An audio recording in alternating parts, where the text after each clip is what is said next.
वो थोड़े दिन पहले बीजेपी के अंदर जाते हैं और कहते हैं कि पूरी की पूरी जाजम उठाकर मौका देखकर इधर उधर जाने वाले हैं। मालवीय जी पर 1500 करोड़ से ज्यादा का घोटाले का आरोप लगा था, तो ईडी के डर से ये लोग शामिल हुए थे बीजेपी के अंदर।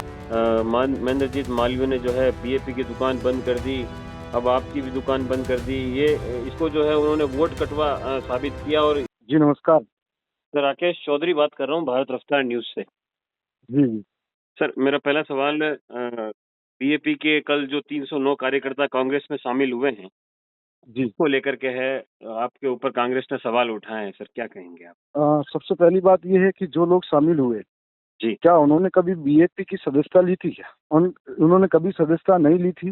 दूसरी चीज ये वही मालवीय जी हैं, वो थोड़े दिन पहले बीजेपी के अंदर जाते हैं और कहते हैं कि मैं पूरी की पूरी जाजम उठाकर कांग्रेस की बीजेपी में लेके आया, और वही जाजम उठाकर वापस कांग्रेस में लेके आए।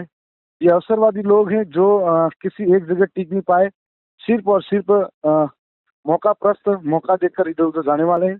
मालवीय जी पर 1500 करोड़ से ज्यादा का घोटाले का आरोप लगा था।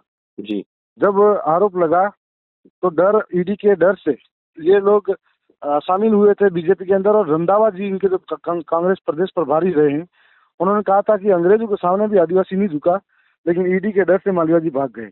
आज वो वहां जाने के बाद भ्रष्टाचार बीजेपी में साफ हो गया। वॉशिंग मशीन की तरह धुलकर जब आए तो कांग्रेस ने स्वीकार किया और उनको शामिल किया। ये 300 जो लोग हैं, नाम बता रहे हैं, ये लोग वही हैं जो कभी बीजेपी में थे, कभी कांग्रेस में थे। और इससे बीएपी को दक्षिणी राजस्थान में कोई भी फर्क पड़ने वाला नहीं है। जनता विश्वास करती है और जनता जानती है कि जब एक बागीदोरा एमएलए के ऊपर भ्रष्टाचार के आरोप लगाकर जब षड्यंत्र पूर्वक जेल में डाला था, उस वक्त पीछे जब चुनाव था बीएपी का, बागीदोरा विधानसभा के अंदर ही जिला परिषद और पंचायत समिति सदस्य दोनों ही सीटें उस वक्त भी जीते थे। और आने वाले समय में भी इस तरह का कोई भी असर नहीं पड़ेगा। अभी हमारे सभी क्षेत्र के अंदर ये सिर्फ मीडिया में या फिर लोगों को दिखाने के लिए, भ्रामक प्रचार के लिए, इन्हीं की पार्टी के लोगों को दोबारा पट्टा बना के कहेंगे ये बीएपी से टूटे हैं। ऐसे कोई भी जो हमारे साथ विचारधारा वाला है, जिसको मालूम है एक मिशन के तहत काम करे, जल जंगल जमीन की लड़ाई लड़ रहे हैं और शोषित पीड़ित वंचित की आवाज उठा रहे हैं, तो कौन उठा रहा है ये यहाँ के क्षेत्र के मालूम है। दूसरी बात, आजादी के 75 वर्ष से ज्यादा समय होने के बाद भी क्या इन पार्टी से आदिवासी का जीवन स्तर ऊंचा हुआ? क्या मूलभूत सुविधाओं से सारे लोग आज परिपूर्ण हुए? नहीं हुए। फिर भी ये दिखावे की राजनीति है।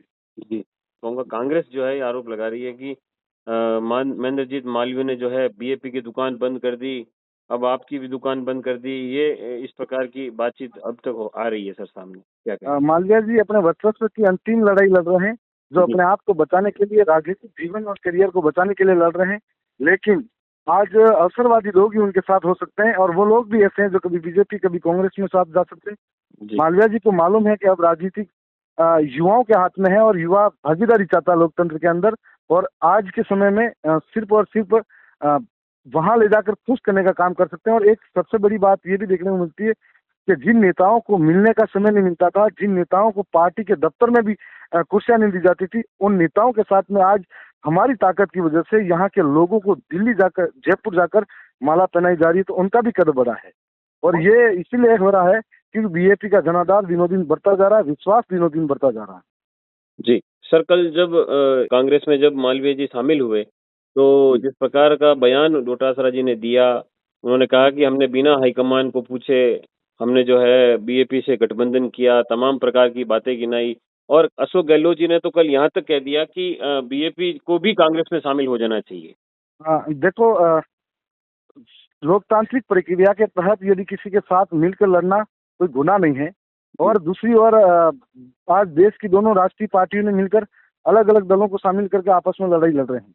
दूसरी ओर हम जिस विधानसभा क्षेत्र से चुनकर जाते हैं, हमारी जनता की एक ही अपेक्षा रहती है कि जीत के अगर कोई जाता है तो हमारे लिए किसान के हित की बात करेगा, नौजवानों के, युवाओं की बात करेगा। आने वाले समय में जब अमृत भारत आजादी का अमृत महोत्सव बना रहे हैं, वहां पर भी आदिवासी मूलभूत सुविधाओं से तरफ उनकी बात करेगा। ये बात हम बखूबी करते हैं। सरकार कोई भी रहेगी, यदि हम जनप्रतिनिधि चुनकर जाते हैं तो सरकार का हिस्से में जो भी होगा वो हक अधिकार जनता तक लाने के लिए जनप्रतिनिधि को किसी न किसी से मिलकर बात करनी चाहिए। इसका मतलब ये नहीं होता कि वो उस पार्टी के साथ में शामिल होता है या सदस्यता लेता है। लेकिन आपको बता देना चाहते हैं कि माननीय पूर्व मुख्यमंत्री जी ने कहा है कि बीएपी को शामिल होना चाहिए, और उनको ये बता देना चाहते हैं कि आने वाले समय में राजस्थान प्रदेश की सरकार कौन तय करेगा, ये बाप तय करेगा। जी। और आने वाले, अभी हम 4 हैं, एक सांसद है, आने वाले समय में लगभग 15 से ज्यादा सीटें हम लोग लाएंगे और राजस्थान की सरकार बनाने में सबसे अहम भागीदारी हमारी रहेगी। अच्छा। सर एक बात उन्होंने कही, जैसे कि आपको जो है उन्होंने वोट कटवा साबित किया और ये कहा कि ये इस प्रकार की जो छोटी-छोटी पार्टियां हैं ये हमेशा से बीजेपी को फायदा पहुंचाती है। इसको लेके क्या कहेंगे सर? देश के अंदर अनेकों संगठन काम कर रहे हैं, देश के अंदर अनेकों पार्टियां काम कर रही हैं और एक समय था तब, आज सत्ता में जो पार्टी है बीजेपी, 2 सांसद थे, आज देश के अंदर तीसरी बार लगातार प्रधानमंत्री बनाया है। तो हमारी भी छोटी शुरुआत है, लेकिन आज हमने मध्य प्रदेश, महाराष्ट्र और गुजरात के कई हिस्सों के साथ साथ देश के भी अन्य जगहों पर भी विश्वास बनाया है और हमारा जनाधार बढ़ रहा है। आने वाले समय में अभी हम प्रदेश के अंदर तीसरा सबसे बड़ा दल है और आने वाले समय में और भी मजबूती दिलाएंगे। ऐसे यूपी के अंदर कई पार्टियां हैं जो सक्रिय हैं, इससे से कई ऐसी पार्टियां हैं, अगर कांग्रेस का जनाधार घटता है तो कांग्रेस की लापरवाही की वजह से, धरातल पे मेहनत न करने की वजह से घटता है, न कि बीजेपी की वजह से। बीजेपी लगातार लोगों के बीच में सक्रिय है और आने वाले समय में और मजबूत होगी। जी। सर एक सवाल पंचायत चुनाव को लेकर के हैं। अब पंचायत चुनाव के तारीखों का ऐलान जो है 15 अगस्त को होने वाला है, जैसा कि चुनाव आयोग ने बताया है। आप लोगों की क्या तैयारी है ग्राउंड पर? हमारे आज की तारीख में जितने भी तमाम नौजवान हैं वो एक कैडरलाइज है और हर एक नौजवान हमारे साथ है, हर एक पढ़ा लिखा शिक्षित वर्ग हमारे साथ है और लोग अब चुके हैं सभी दलों पे और ऐसी मजबूरी इनकी आएगी लास्ट समय में हमारी रणनीति और तैयारी के साथ में कि जिला प्रमुख और प्रधान भी इनको मिलकर बैठाना पड़ेगा, जैसा कि पहले भी उन्होंने डूंगरपुर में किया, दलोत में किया, अन्य जगहों पे किया। तो हमारा हर घर घर में निस्वार्थ कार्यकर्ता है, जिसको न दारू का लालच चाहिए, न पैसों का लालच चाहिए, न किसी की धमकी से डरने वाला है और लोकतांत्रिक समझ के साथ में वोट के अधिकार के महत्व को समझते हैं और उसी तैयारी के साथ में वो जल्द हम लोग अभी भी धरातल पर सक्रिय हैं, वो जल्द हम लोग सदस्यता अभियान भी चलाएंगे और जगह जगह पे हमारे कार्यक्रम भी शुरू होंगे। अच्छा सर एक सवाल और था कि क्या आप चुनाव में किसी के साथ गठबंधन करने वाले हैं? जैसे आरएलपी के साथ हो सकता है क्या आपका गठबंधन, या सत्ताधारी पार्टी बीजेपी के साथ आप गठबंधन करेंगे पंचायत चुनाव में? ऐसी कोई संभावना है? देखो वो बात का विषय है, लेकिन तत्कालीन परिस्थिति क्या बनती है उस हिसाब से हम चलेंगे। अच्छा, बहुत बहुत धन्यवाद सर, आप भारत अवतार से जुड़े इसके लिए धन्यवाद। जी जी, धन्यवाद।